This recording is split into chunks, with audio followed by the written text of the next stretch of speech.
a yau muke samun labari an kama Bube a jihar Tawa. Bube dai kowa ya san shi a ƙasar Cotonou, shi ke ƙasar Benin. Bube dai da mun fi sani da Bube a tasa. Bube dai kowa ya san shi ɗan gwagwarmaya ne, kuma yana da tabi'a ta zagi. To zagin ya ja mishi illa ba mu sani ba. Kuma kowa ya san Bube da kalmar a tasa wanda Bube ya ƙaurin suna ya shiga duniya har cikin ƙasashen Larabawa, Turai ma ana amfani da wannan kalma Bube a tasa. Bube a tasa.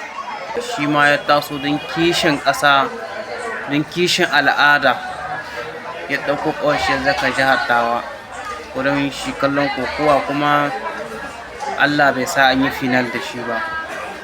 To abinda a dalilin kamun Bube ya mishi kurakurai ne wanda ya yi domin shi gyara, wanda kuma bai yi ba shi kiyaye kada shi aikata su nan zuwa gaba. A ƙarshen haka muke kira da cewa 'yan uwa 'yan Nijar duk inda kuke lungu da saƙo, ku san abin da kuke yi a saman TikTok nan da ake, Facebook da kake, YouTube kake, to ka san abin da kake furta, domin wani abu kakan yi shi kana ganin ba komi bane, shi ke zama matsala wadda za ta yi maka illar da sai ka mutu baka manta ba a rayuwa. To duk abin da za ka yi ka faɗi gaskiya, kuma duk abin da za ka yi ka zamto ba da gaskiya.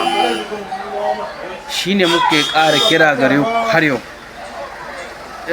A yi muna sharing kin wannan bidiyo domin shi kai da kunnan magabata. Lalle hakika